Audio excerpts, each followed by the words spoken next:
What is a saint? We usually think about saints as perfect people.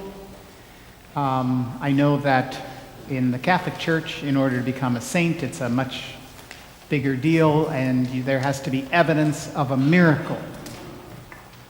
That's why we're Lutherans. You don't need a miracle to become a saint. We believe that saints are ordinary people that God uses to do God's work. But Elijah worked miracles. I mean, you remember the story when there was a famine and he went to the widow of Zarephath. I think it's kind of a comical story where he says to the widow, "Give me something to eat." And the widow says, "You know what? I have just a little bit of meal, just a little bit of oil. I'm going to fix enough for me and my son, and then we're going to die." And Elijah says, that's fine, but first, make me something. Sounds kind of cruel, but actually, he worked a miracle. The meal never ran out. The oil never ran out until the famine was over. And then that same woman, her son died, and God raised that child from the dead through Elijah. So Elijah worked miracles. And then we heard about the contest, about how he defeated 450 prophets of Baal and called fire down from heaven, and God brought fire down from heaven. So it's kind of puzzling to me that after that, he's depressed and scared. But that is the life of a saint, right? I mean, saints are not perfect. Their faith has their ups and downs. And Elijah's ups and downs were really big.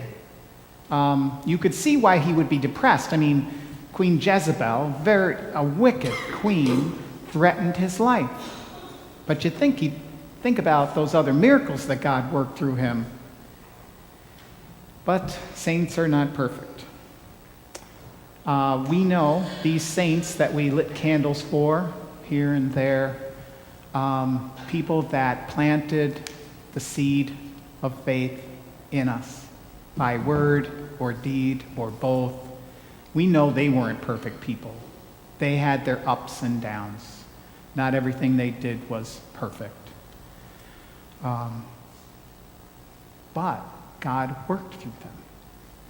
I usually like to have confirmation and All Saints on the same Sunday because it reminds us of the saints of old, those who we no longer have with us, but who have touched us in our life, in our faith, and the new saints that are coming up. And I think last year we had a good reminder of how saints are not perfect. We have a reminder every day because none of us are perfect. Elijah had a few fears. One of the fears was he was going to be killed. Another fear was that he was the only one left, that everybody's turning against God, and he's the only one left.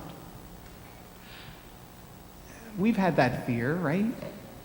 I mean, when I was growing up, my father tells me that he was superintendent of the Sunday school, and they had kids out the window.